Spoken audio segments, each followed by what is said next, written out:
ఇవాళ మన జిల్లా ఉమ్మడి నిజామాబాద్ జిల్లా పరిస్థితి చూస్తే కొంతమంది నాయకులు వెళ్ళిపోవడం జరిగింది, పార్టీని వీడి కొంతమంది నాయకులు ఓడిపోవడం జరిగింది. కానీ ప్రజలు ఇవాళ సంవత్సర కాలం లోపలనే మరి ఎందుకు చేస్తాంరా ఇట్లా అనేటటువంటి ఆలోచన ప్రజల్లో ఉన్నది. వెళ్ళిపోయినటువంటి నాయకులు కూడా మేము ఎందుకు వెళ్ళిపోతామా అనేటటువంటి బాధ కూడా మనం చూస్తూ ఉన్నాం. ఆ చిన్న నాయకులు కావచ్చు, పెద్ద నాయకులు కావచ్చు. ఎందుకంటే దూరపు కొండలు నునుపన్నట్టు ఏదో కేసీఆర్ గారు 2 సార్ల మరి కన్న బిడ్డల్ని చూసుకున్నట్టుగా కళ్ళల్లో పెట్టుకొని ప్రజల్ని చూసుకుంటే మాయ మాటలు చెప్పి, గారడి మాటలు చెప్పి, అర్రాస్ పాట వాడినట్టు మీరు 2000 ఇస్తే మేము 4000 ఇస్తాం, మీరు 5000 ఇస్తే మేము 10,000 ఇస్తాం, మీరు 3000 ఇస్తే మేము 6000 ఇస్తామని చెప్పి కళ్ళబొల్లి మాటలు చెప్పి ప్రజలను మభ్యపెట్టి మోసం చేసి కేవలం 1% ఓట్లు అధికంగా మనకంటే తెచ్చుకొని ఇవాళ అధికారంలో వచ్చి కూర్చున్నటువంటి వాళ్ళు కాంగ్రెస్ పార్టీ వాళ్ళు. మరి పోనీ అధికారంలోకి వచ్చిండ్రు, ఏమైనా మంచి పనులు చేస్తున్నారా? ఒకసారి మన జిల్లా పరిస్థితి ఆలోచన చేయండి. ఎట్లా అయిపోయింది మన జిల్లా పరిస్థితి? నిజామాబాద్ జిల్లా ఇవాళ ఒక అనాథలాగా మారిపోయింది. సంవత్సరం అయితే జిల్లాకు ఒక మంత్రి కూడా లేరు. ఇన్ఛార్జ్ మంత్రి ఉన్నారు, ఆయన ఎప్పుడు వస్తాడో ఎవరికి తెలియదు. ఇక మనకి ఎంపీ ఉన్నా లేనట్టే. ఇద్దరు బీజేపీ ఎమ్మెల్యేలు, వాళ్ళని కొబ్బరికాయలు కొట్టనియరు, వాళ్ళని ఏం పనిచేయనియరు. కాంగ్రెస్ లో ఓడిపోయినటువంటి వ్యక్తులే అన్ని అధికారిక కార్యక్రమాలకు హాజరవుతామని చెప్పి తొండి పంచాయతీ పెడుతుంటారు. మన జిల్లా నుండి ఎమ్మెల్సీగా తెలంగాణ రాష్ట్ర కాంగ్రెస్ పార్టీ అధ్యక్షులు మహేష్ కుమార్ గౌడ్ గారు ఉన్నారు. ఇంకొక పక్క జాతీయ స్థాయి నాయకులని చెప్పుకునేటటువంటి షబీర్ అలీ గారు ఉన్నారు. ఇంకొక పక్క మాజీ మంత్రివర్యులు సుదర్శన్ రెడ్డి గారు ఉన్నారు. మరి ఇంత పెద్ద పెద్ద నాయకులు ఉండి 6 నెలల నుంచి కనీసం మన పోలీస్ కమిషనర్ లేకపోతే ఒక్క మాట ఎవరు ఎట్లా మాట్లాడలేకపోతున్నారు? మరి మన జిల్లా ఇదివరకు ఎట్లుండే, ఇప్పుడు ఎట్లా ఉంది? ఒక్కసారి ప్రజలు ఆలోచన చేయాలి. పోలీస్ కమిషనర్ ఉండడాన్ని 6 నెలల ఎంత దారుణమైన పరిస్థితి. ఈ సంవత్సర కాలంలో ₹1 ఊర్లలోకి రాలేదు, ₹1 మున్సిపాలిటీలకు రాలేదు, ఒక్క కొత్త అభివృద్ధి కార్యక్రమం జరగలేదు, ఎక్కడ ఒక చిన్న రోడ్ వేయలేదు, ఒక తట్టెడు మట్టెత్తిపోయలేదు ఎక్కడ. ఎంత దారుణం అంటే కేసీఆర్ గారు మేడిగడ్డ నుండి ఎస్ఆర్ఎస్పీలో ప్రతిసారి మనకు మంచినీళ్ళు నింపి మన నిజామాబాద్ జిల్లా సుభిక్షంగా ఉండాలని లక్షలాది ఎకరాలకు వారు నీళ్లు ఇచ్చారు. నిజాం సాగర్ ఏదైతే ఉందో అది మాకు అడిషనల్ ఉంటుంది వాటర్, కానీ ఎస్ఆర్ఎస్పీఏ వరదాయిని, మన జీవనం ప్రసాదించేటటువంటి వరదాయిని అని చెప్పి మనం ఎస్ఆర్ఎస్పీ నుండి ఎప్పుడు నీళ్ళు ఇచ్చేది. మరి ఈ సీజన్లో ఏమైందో రైతన్నలు ఒకసారి ఆలోచన చేయాలి. ఎస్ఆర్ఎస్పీ నుండి నీళ్ళు వచ్చినాయా?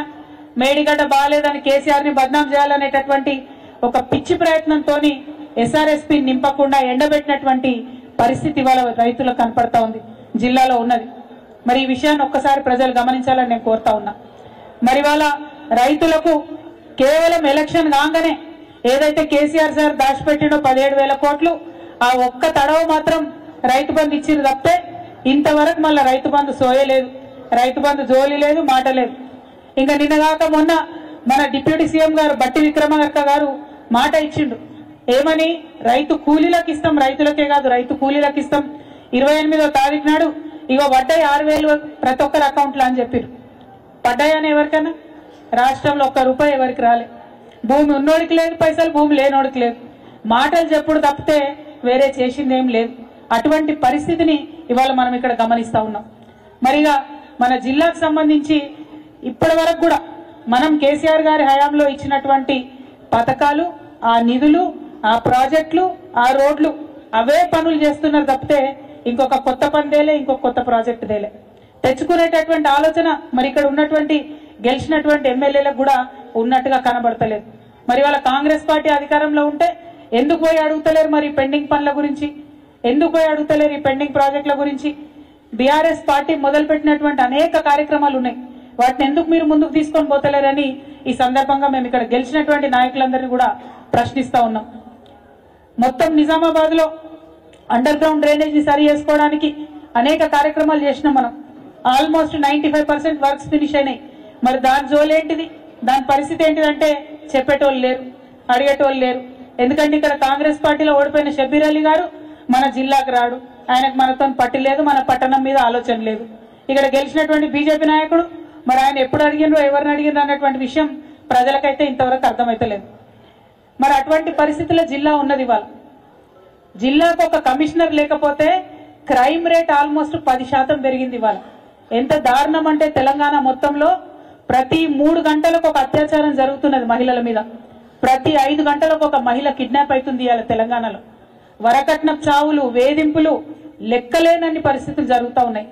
మనం కేసీఆర్ గారు అధికారంలో ఉన్నప్పుడు షీ టీమ్స్ అని పెట్టి అద్భుతంగా ఎవరైనా కూడా ఆడపిల్లల్ని ఏడ్పిస్తే వేరే విధంగా ఆడపిల్లల వైపు కన్నెత్తి చూస్తే మంచిగుండదని చెప్పి వార్నింగ్ ఇచ్చి పనిచేసినాం మనం. ఇవాళ ఏం జరిగింది? సంవత్సర కాలంలో పోలీసులు కాంగ్రెస్ నాయకుల చుట్టూ తిరగడం తప్పితే, కాంగ్రెస్ నాయకులు చేసే అక్రమాలకు అండగా నిలవడం తప్పితే మరి వారిని ఏమి చేయనీయకుండా ఈ నాయకులు పనిచేస్తూ ఉన్నటువంటి సందర్భం చూస్తున్నాం. ఇదివరకు పోలీసులు అంటే పీపుల్ ఫ్రెండ్లీ పోలీసు ఉండే, ఇవాళ పోలీసులు అంటే ఓన్లీ కాంగ్రెస్ ఫ్రెండ్లీ పోలీసు లెక్క తయారైనటువంటి పరిస్థితి ఉన్నది.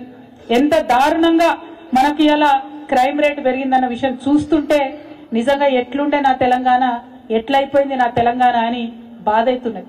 ఎందుకంటే తెలంగాణలో ఆడపిల్లలు బాగుండాలి, సుభిక్షంగా ఉండాలని కేసీఆర్ గారు అనేకమైన కార్యక్రమాలు తీసుకున్నారు. ఇవాళ కార్యక్రమాలకు అన్నిటికీ తూట్లు పొడిచి కనీస భద్రత ఆడపిల్లలకు లేకుండా ఈ సీఎం చేయడం అన్నది నిజంగా దారుణం. మేము సీఎం రేవంత్ రెడ్డి గారిని ప్రశ్నిస్తా ఉన్నాం, ఆడపిల్లల భద్రత విషయంలో మీరు ప్రత్యేక సమీక్ష పెట్టండి. ఇది వాస్తవమేనా? మొన్న మీ డీజీపీ గారు ఇచ్చినటువంటి లెక్కలే మేము చెప్తా ఉన్నాం. డీజీపీ గారు ఏం చెప్పిండ్రు? ఈ రాష్ట్రంలో 9.87% కేసులు పెరిగినాయి. మొత్తం ఈ ఏడాదిలో 2,34,158 కేసులు నమోదైనాయి. అందులో దాదాపుగా 3,000 అంటే 2,945 అత్యాచారాల కేసులు, అట్లానే మొత్తం మహిళలపై దాడులు, వేధింపులు ఇవన్నీ కలుపుకుంటే 19,922 కేసులు అయినాయి మహిళల మీద. అంటే ఎంత భయంకరమైన పరిస్థితి ఉందో ఒక్కసారి మనం ఆలోచించుకోవాలి.